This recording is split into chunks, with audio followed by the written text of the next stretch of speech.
chances and respectful of possession. 4 tries to 2 and 7 errors to 13.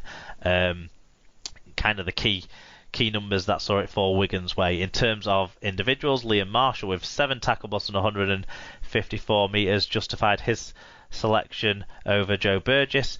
Don Manfredi came back into things. Bevan French, 1 try assist, 8 tackle busts, 138 metres and 4 successful offloads. The most exciting player in Super League in 2020. And Liam Farrell with a try assist, 11 marker tackles and 101 metres.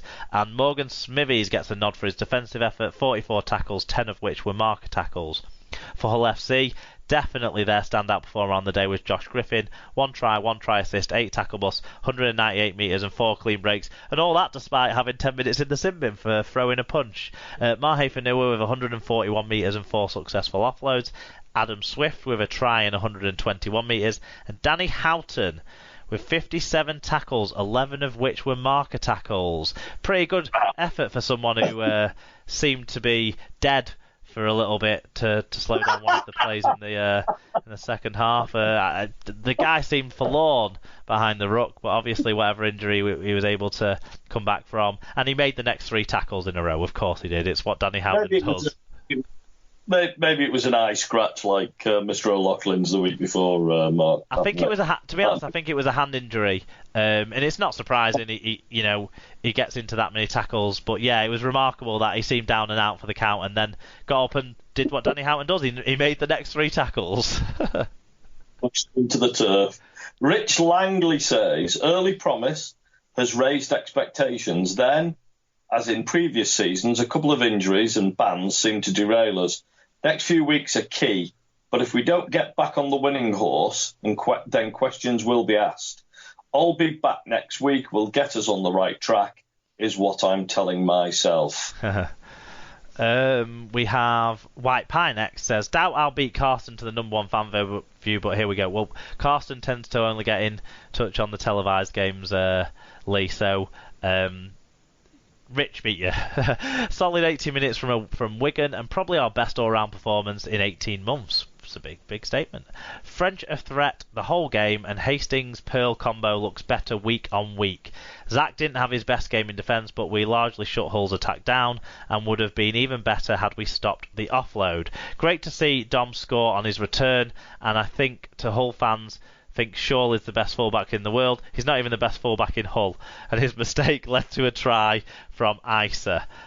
Connor is a whiny twat, and the sooner he gets a good idea the better. And yeah, mate, was his usual niggly self-defending. In other news, my daughter has now been to a dozen games and not seen us lose. Time for a season ticket for her. Certainly we're getting her to the finals if we get to any there. That's a great record, 12-0. Page says, play injured players, expect to get beat. Thought after the first 10 minutes we did well to keep the score to what it was. Sounded like we lacked ideas in Wigan's 20-metre area, and points leaked again from stupid errors like not playing the ball correctly. Tom dancing around the kitchen when Wigan scored is a sight nobody deserves to see, but guess he didn't get to do so much dancing on Friday night. Brilliant. John Hamilton says, nice to see Don Manfredi on the score sheet. Hardacre obviously wasted in the centres as well. I mean, it will be an interesting conversation maybe in a minute. Jen K, good game at the DW. Hull looked decent and plenty of offloads, but didn't run us too close. French was incredible again and was getting stuck in defensively. Always great to see Manfredi back, which tells you how many times he's been out. And even better for him to get over. We have quality throughout the squad and seem to be improving with each game up to second. Sarah said, Wigan ran some beautiful lines in the early part of the match, but stopped our then stopped or our defence learned how to read them as the game went on. We held on until half-time, then forgot to play in the second half. Griff, Simbin aside, was good. Nice to see Swift stretch his legs, and Sow continues to impress. Brain dead kicking to the side with injured players summed up the intelligence of the team. Joshua's granddad says, a right flank which just wasn't up to it and came up with too many errors, allowing Farrell to stroll through and set up the first score. FC kept in it up to half-time with a Griff interception setting Swift up. Second half just didn't switch on lots of forced offloads and a lack of creativity left the plies comfortable. And Tom Andrews finally says, well, another week of happy household. Don't laugh on a Friday when you play on a Sunday. Fair enough. Shots fired and shots returned, as always, from those guys, which is fantastic. Yeah, a bit of balance there. It's good to see reviews from both sides of the fan bases. What I would touch on from a Wigan perspective, and I've looked at the stats to support this because it's felt like this so far this season. Wigan have given away the most offloads. Wigan's opponents have achieved the most successful offloads per game compared to any other side in the league. So no side are having as many offloads to defend as Wigan are. Yet, no side has given away fewer clean breaks per game than Wigan. So obviously Wigan's defence is working incredibly hard for each other to stop these offloads turning into opportunities. You know, the second best in tries conceded as well, behind only Huddersfield, who are obviously we've talked about their goal line defence earlier in the show. So Wigan's players are working so hard for each other in defence that every time Liggy Sal was a big offloader in this game, and Faremo and Fanua, for the fact that they weren't fit, certainly got through a lot of work and threw the ball around to each other quite a lot as well. Probably too much work, to be honest. They were probably overutilised when they clearly didn't have that final effort in them that a lot of the Hull fans have touched on. But yeah, so that's something that Wigan are doing really well. The other thing positive for Wigan, I think, Jackson Hastings hasn't found his best form yet, but he's top of the table in terms of combined tries and assists so far this season in Super League, and he is getting better with what he's doing with Wigan's players. So obviously this was a great game to compare, because Josh Jones, who was his foil last season, very different type of player to Liam Farrell. Liam Farrell's a line runner, a kind of, hits a hole and runs good lines, whereas Josh Jones is a bump and bash kind of player. He'll run a weird line that you don't expect him to run, so he can bounce off a defender and get an offload away maybe, or find a hole that way. And at first, Hastings was looking to use Farrell in a similar way. He was passing him the ball way too early. This season, passing him the ball way too early, expecting him to kind of bump off a defender and find an offload. Now he's started to find him at the line, started to put him through holes, or use him as a foil to get French out the back or something along those lines. And it's improving. Wigan were definitely the better side over the piece in this game. I mean, Hull's tries came from an interception, Bevan French overplaying his hand more than made up for it with the good stuff he did. But Hull's tries came from that, and from a scrum play where Zach Hardy, there's probably a forward pass in it, but there was marginal forward passes in other scores in the game. So that's neither here nor there. Zach Hardaker made a terrible attempt at tackling Josh Griffin. I don't know what happened there when Zach Hardaker's defence is normally so reliable. It was pathetic on that instance. But an unusual score that we wouldn't normally see, and the game was gone at that point anyway. But yeah, even the tries Wigan are conceding are sort of unusual tries. So Wigan the better side. For Hull, all those offloads, but with no real play off the back of them, no real joined up play off the back of them. The offloads were just balls thrown and then hoping something might happen, rather than actually having a structured play off the back of them. And that would be my worry for Hull, and that was why they're not making any breaks for all the offloads that they're making, because there's no transition from getting an offload to putting on a move to challenge the fact that some of the defenders will have been pulled out of position. That was Hull's problem in this game, and they never looked like scoring when they got close to Wigan's line. They seem to be a first half team at the moment, Hull, don't they? We played them obviously 2 weeks ago, and they gave us a similarish outcome, wasn't it? Actually, yeah. Yeah, similar. They gave us a really good game in the first half, without sort of really killing us.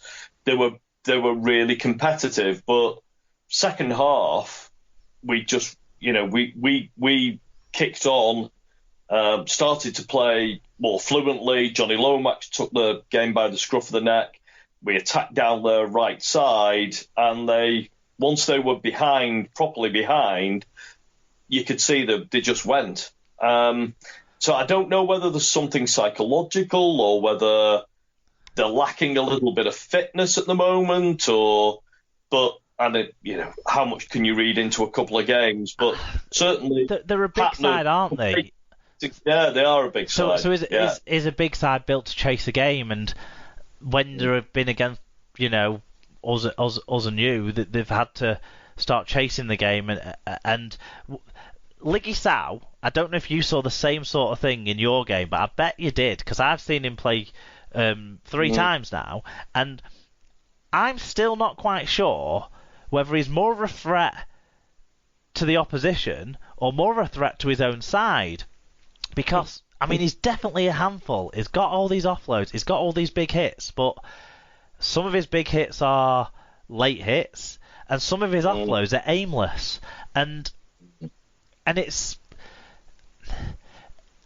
I think he will come great. I think once the players learn how to play with him, they can start to do something off the back of his offloads, and he'll be a great asset for Hull. But at the moment, he's just not working well in that machine, even though he's seemingly working very well. And that's symptomatic of the whole Hull side when they're at the stage they are in this game, where they've got a few of those other parts that complement Sal, like Mao, like Savelio, out of the side.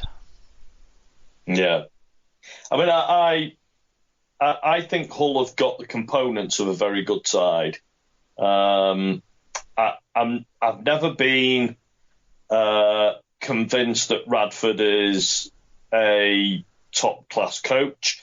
I've still not seen anything to say that I'm wrong about that, and only time will tell. But if you take the individual components of that team, on paper they look like a really, really good side, but for whatever reason they don't seem to be able to do it over the course of a game against good opposition, or over the course of a season. And I'd be a little bit concerned if I were a Hull fan, and I'm concerned on behalf of my Hull friends that they're not getting the most out of what they've got available to them. I also think some of the homegrown players are very easily dropped. The younger players, or they've signed so many overseas players over the last few years, and played so many overseas players over the last few years, always seemingly at the expense of the sort of young homegrown players. And it must be difficult for the confidence when you feel scapegoated by you're always the player that gets pushed out over a player who's been signed from outside. That's one of the things that I get confused with Hull FC. I look at some of their young players and I think they'd have been given more of a go at Saints or at Wigan or at Leeds than they have been at Hull FC. That's a question mark I have over Radford. In terms of back to this game, highlight moments for this game, from a Hull perspective, there weren't many highlights for them really, but both Griffin interventions they'll have enjoyed. But for Wigan, obviously seeing Manfredi score, great moment on his return from another serious knee injury. His last comeback was so spectacular, with him being brilliant in the grand final against Warrington. So as long as he never has to play at Castleford, he probably will get a good run. And you should do like Johnny Lomax, and we never played Johnny Lomax on an artificial pitch. Yeah, you should probably do the same with Don Manfredi and Castleford. Never take him there. I think he wanted to hold out an extra week when we thought we could play him a couple of weeks ago. He said, "No, I'll play in the reserves at Robin Park. Is that all right?" But yeah, that was great. But obviously, French's early try, great interplay. Hastings, Farrell, and then putting him through. That was the pick of this game. Hastings pulling the strings for that excitement machine that is French. It's going to be fun for me to watch in 2020. Whether I'll be able to watch it in 2021 is another matter. Do you want to take us through the standings then? I will. So, unbeaten Huddersfield, at least until this weight game, Mark, sit top with 3 from 3. Wigan and Castleford also have 3 wins in second and third.